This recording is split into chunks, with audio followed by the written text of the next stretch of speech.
following program was provided by an independent producer solely responsible for its content. The opinions expressed do not necessarily represent the views of this station, its staff, board of directors, or underwriters.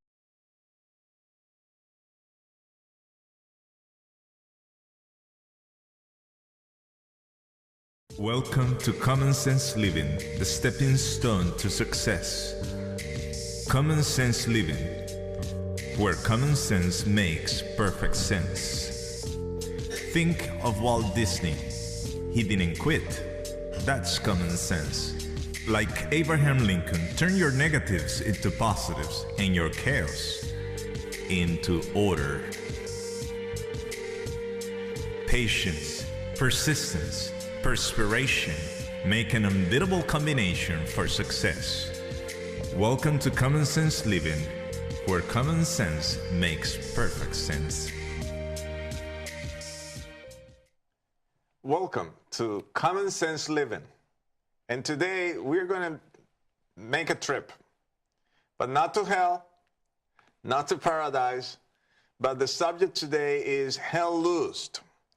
So we want you to be aware that we're going to talk about hell.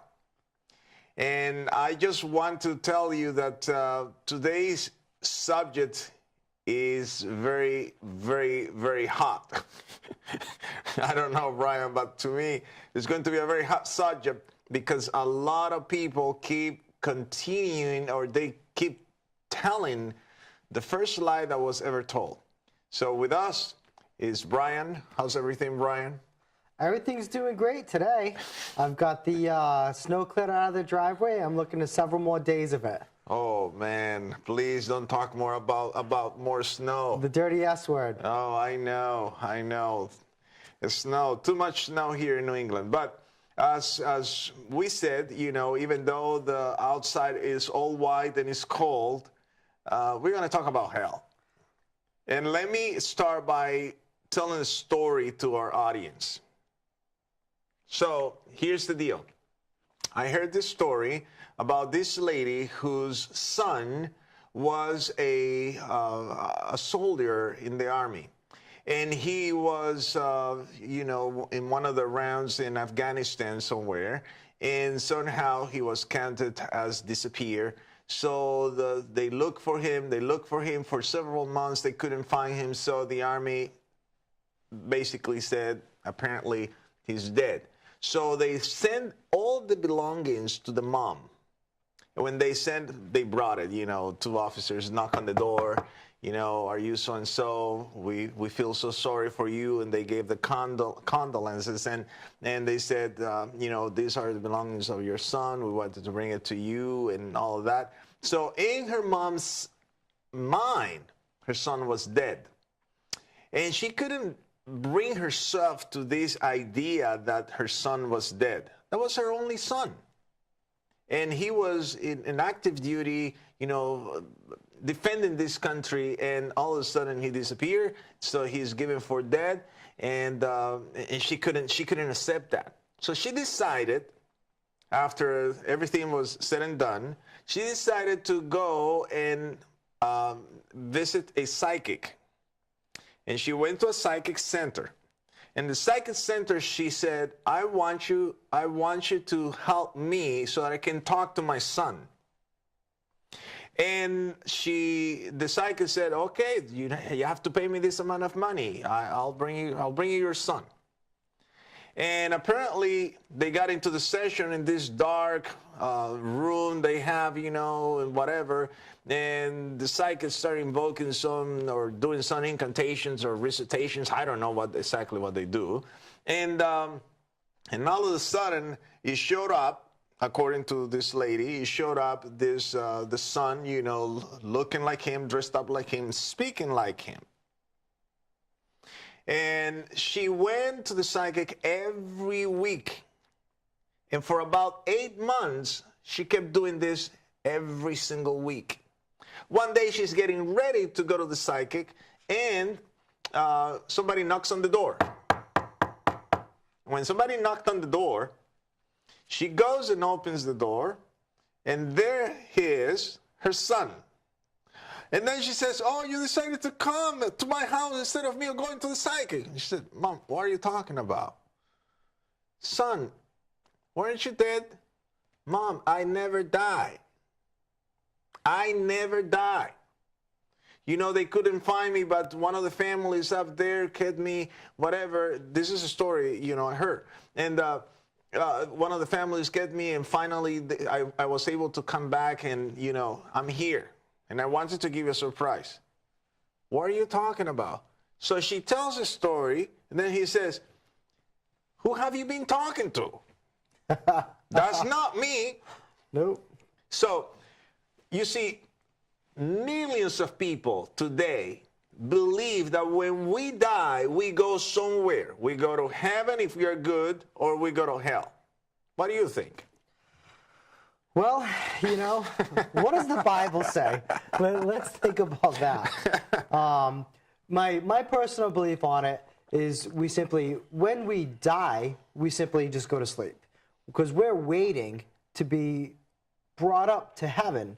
And we have to wait till Jesus comes back before that happens. Absolutely. Absolutely. In fact, a lot of people don't understand this, Brian. But you see, let's go back to the beginning. God said to Adam and Eve, if you touch of this tree of the garden in the garden of the knowledge of good and evil, you will surely die. You will or shall surely die. Now the serpent, the devil, comes, deceives Eve, and he tells Eve, you shall not surely die. So at the end of the day, it boils down to this. When we die, do we really die? Or are we echoing the serpent's or the devil's first lie ever told? You shall not surely die. Because if I die, the moment I die, I go to heaven, I did not surely die. Yes. And if I go to hell, I did not surely die. But God said, you will die. Let me tell you more. A lot of people don't want anything to do with God, or with the Bible, or with Christianity, or anything related to it, because of this particular belief. A lot of people hate God because, he's going to send me to hell.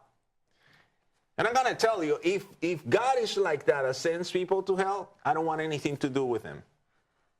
Personally. I don't know about you, but... I mean, it's, you know, I know my God is a good God, and my God loves, you know, and he's not going to cast me out. As long as I receive God, you know, God's going to receive me. This is what I know.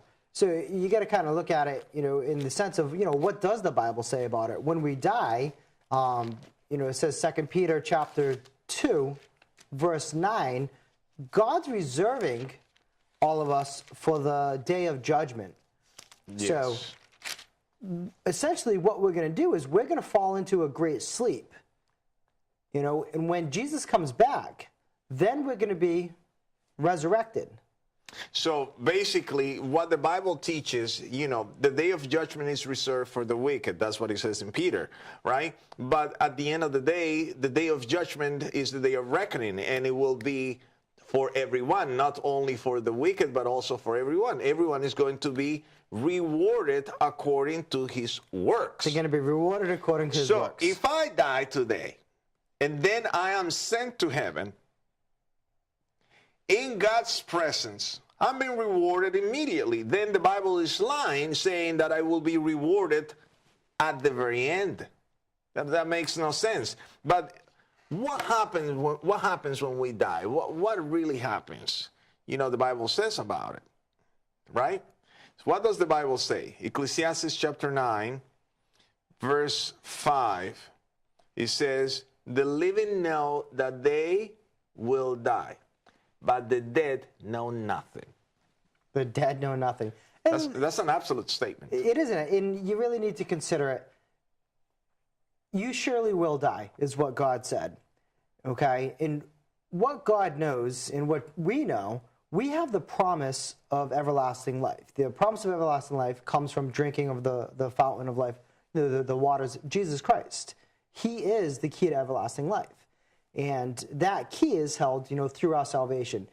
It states in the Bible that, the times that there's the people that they washed their robes in the blood of Jesus. In the blood of the Lamb, the blood blood of Jesus. the Lamb. Yeah. And they were saved that way, which is why they were present in God.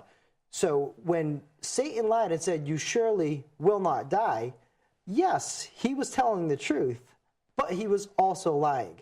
It's a double-edged sword there, because he was implying that they're not going to die right now, but they will die, because he knew the truth. He knew that they were going to live eternally. And he knew that here on earth, their time on earth, was going to come to an end. Their mortal life was going to end, and they were not going to enter into heaven. So, Ecclesiastes chapter 9, verse 5 says, the dead know nothing, and they have no more reward, for the memory of them is forgotten. Also their love, their hatred, their envy have now perished. And that's a very strong word, perished. And it says also, and never more will they have a share in anything done under the sun. So why is it that people confuse or keep saying, even from the pulpits, from churches, and I'm speaking now to pastors who are listening, and priests and religious leaders, whoever is out there who believes in hell. There is no indication in the Bible whatsoever that hell even exists. There are 54, the word hell appears 54 times in the Bible. 54 times. 46 times of those 54 is in reference to a dark place where there is no wailing, there is no crying, and it's a desolate place. There is nobody around there. And 8 times is in reference to fire, and only once is in reference to people supposedly crying and wailing in a parable. That sounds like evolution trying to make it scientific. Well, and again, you really... I mean, I'm trying to be... You need to, and again, everybody, they need to broaden the horizons and look at what we know and what our definition of hell is. We have a concept of hell, and this is, through the years, and this is what we've got brought up, we've gotten taught, okay? The concept of hell is, you're a bad person, you're a sinner. When you die, you're going to go down, be with El Diablo, and you're gonna burn and be tormented forever and ever. And you'll be tormented and burned. Now, if you're going to be tormented forever and ever, this doesn't sound like a good and graceful God to me. So we need to rethink and reconsider the notion of what hell really is. Well, think about it. Cain killed Abel. Cain killed Abel, the first murder. Murder. All right.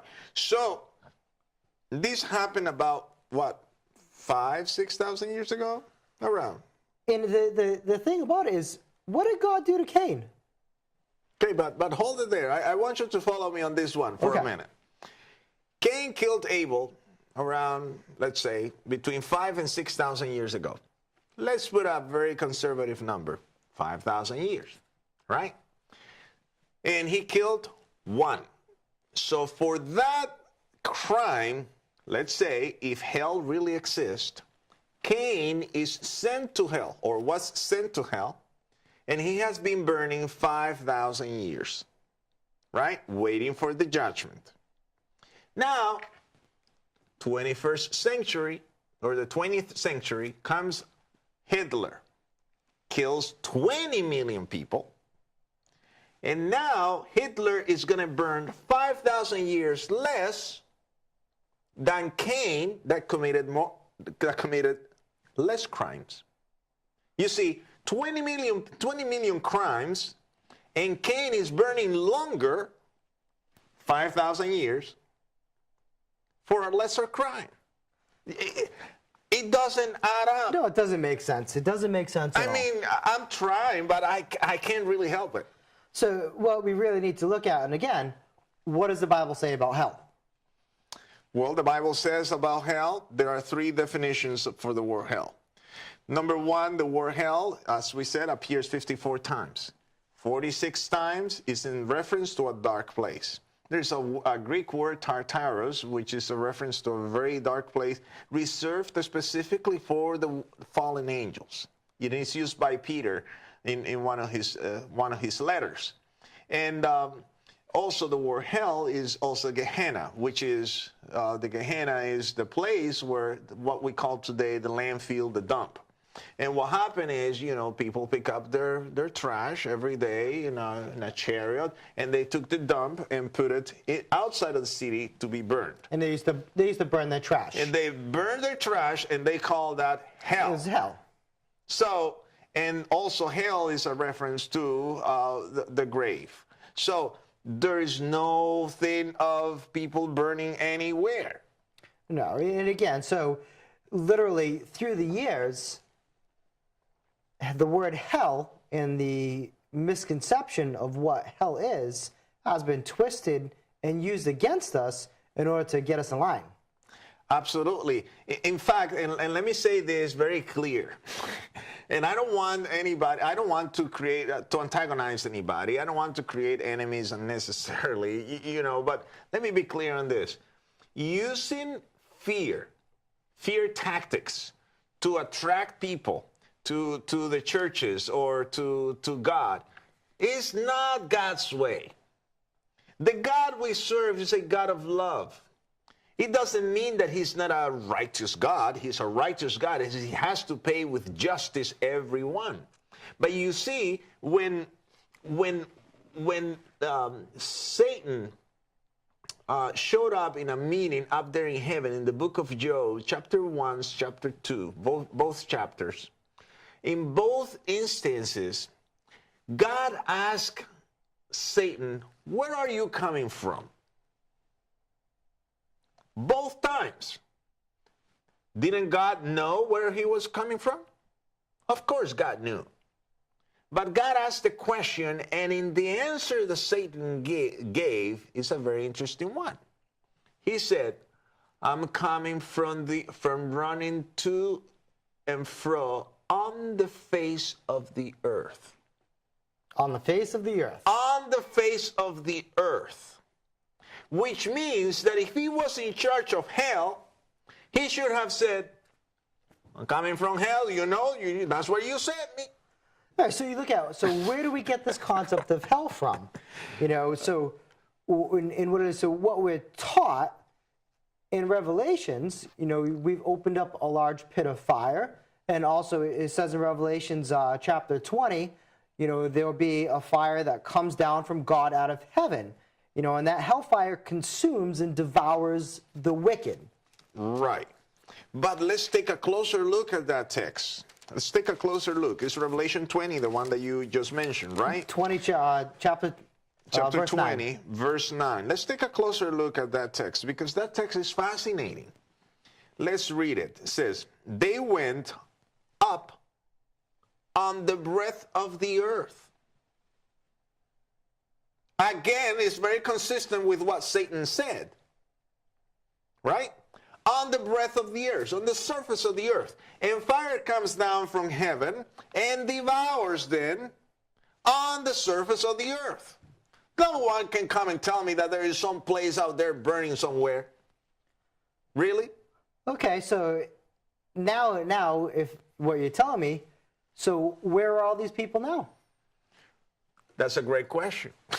I mean, if they're not burning in hell eternally, what are they doing? What did God say in the beginning? God said in the beginning, you shall surely die. And Jesus said to the people, and those will hear my voice, those who are in the graves. So Jesus, prophesying about the future, is saying that people would be in the graves. So we are not in heaven or paradise. We are not in hell either. When we die, we go to the grave. How difficult is that? It sounds pretty simple to me. I mean, I'm trying to I like to talk to people. I like to compromise sometimes in certain things. But This is very cut and clear. I mean, Jesus himself said, that he will bring with him those who are in the grave. He's going to bring them up. It said John chapter 5, verses 28. They're waiting for God's voice to come back to life to receive eternal damnation. And also in Timothy, it says that the only that has immortality is God. So if I die and I go to heaven or hell, I'm immortal? No, I'm still living somewhere? Yeah, God's the only person that has it. So apparently, Then I'm God. you're not God. by all means. But that's what it is. You shall not surely die, which means you will always live forever. And God said, you're going to die. Well, it's interesting because now going back to the Bible, so if we're going to die, so that means everybody's going to be resurrected. Everyone is going to be resurrected, but here's we don't want to get into many details here, but the point is this: everyone is going to be resurrected, but Jesus said one group is going to be resurrected for damnation, and another group will be resurrected for eternal life. I mean, it's important. Instead of really marketing it as damnation, what is damnation? Eternal perdition. Eternal separation from God. Right. That's the damnation we're talking about. Right. You're not going to be allowed to be with God. So they're going to die the second death. Which means eternal separation from God. Let's take the example of Hitler. Hitler disappeared, right, at the end of World War II, and nobody knew exactly what happened with him.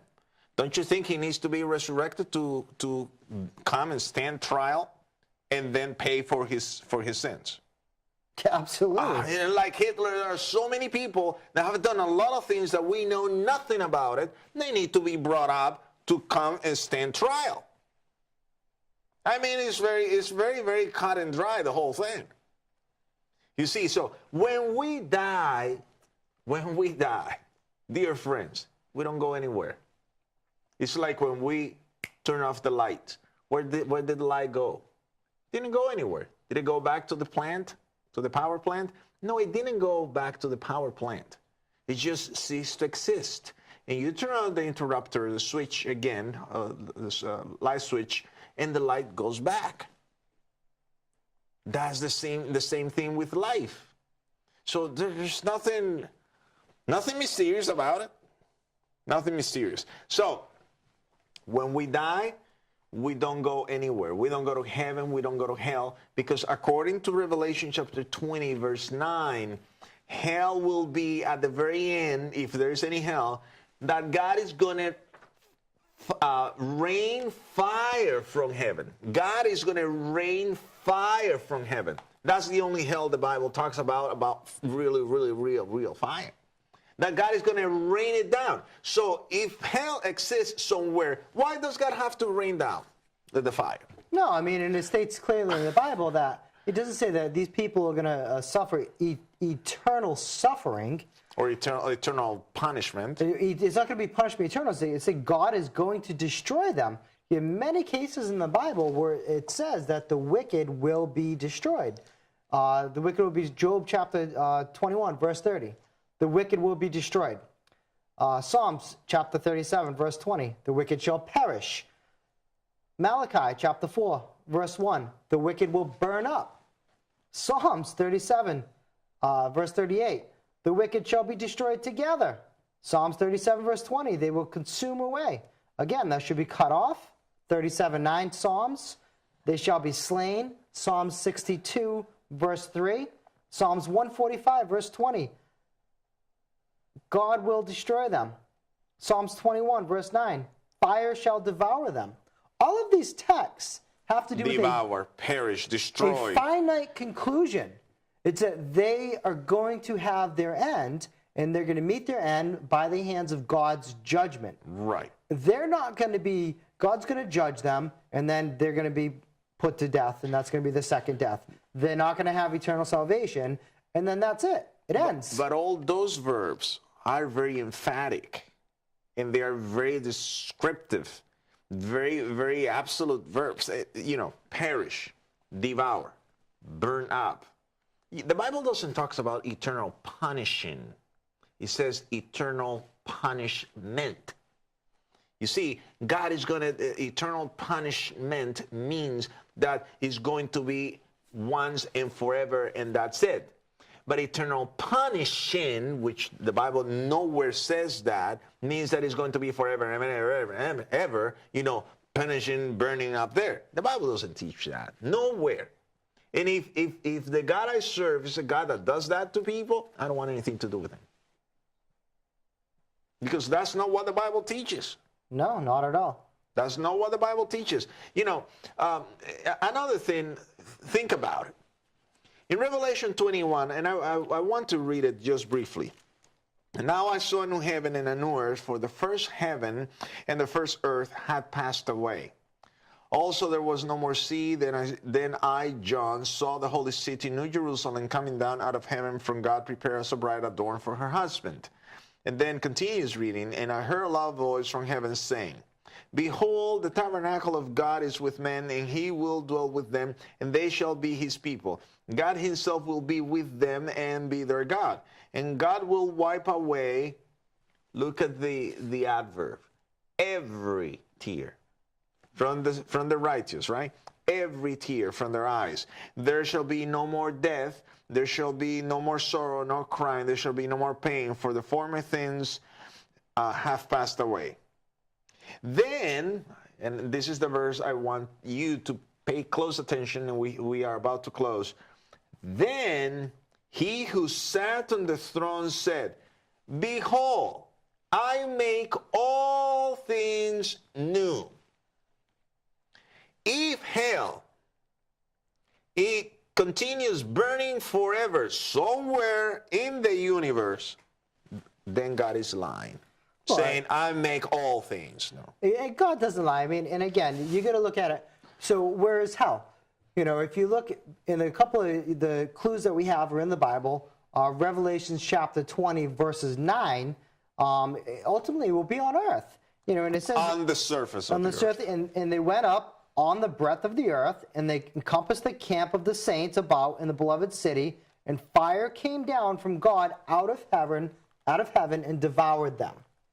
And then later on in the Bible, it talks about how the New Jerusalem descends down to the earth. Right. So just as hell is here on the face of the earth, heaven is also on the face of the earth. Well, at least the New Jerusalem, right? The New Jerusalem. In heaven is wherever God dwells. So, and God has decided that the earth is going to be the center where, you know, of his throne, of whatever. But again, when we die, we don't go anywhere. We go to the grave, to the cemetery, to the tomb. And if a shark ate you, the Bible says in Revelation chapter 19, it says, and the sea gave up the dead. So if a shark ate you, God has the power to bring you back. So don't get confused. Don't allow anyone to deceive you, to distort the character of God. God is not a God that is going to be giving people eternal punishing.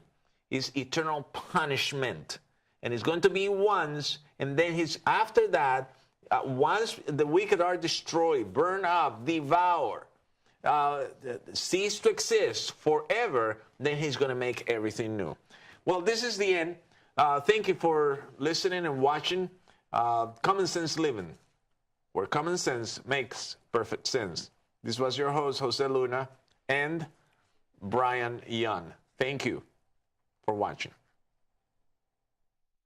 Welcome to Common Sense Living, the stepping stone to success. Common Sense Living, where common sense makes perfect sense. Think of Walt Disney. He didn't quit. That's common sense.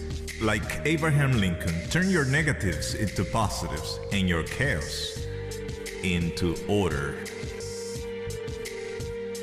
Patience, persistence, perspiration make an unbeatable combination for success. Welcome to Common Sense Living, where common sense makes perfect sense. The preceding program was provided by an independent producer solely responsible for its content. The opinions expressed do not necessarily represent the views of this station, its staff, board of directors, or underwriters.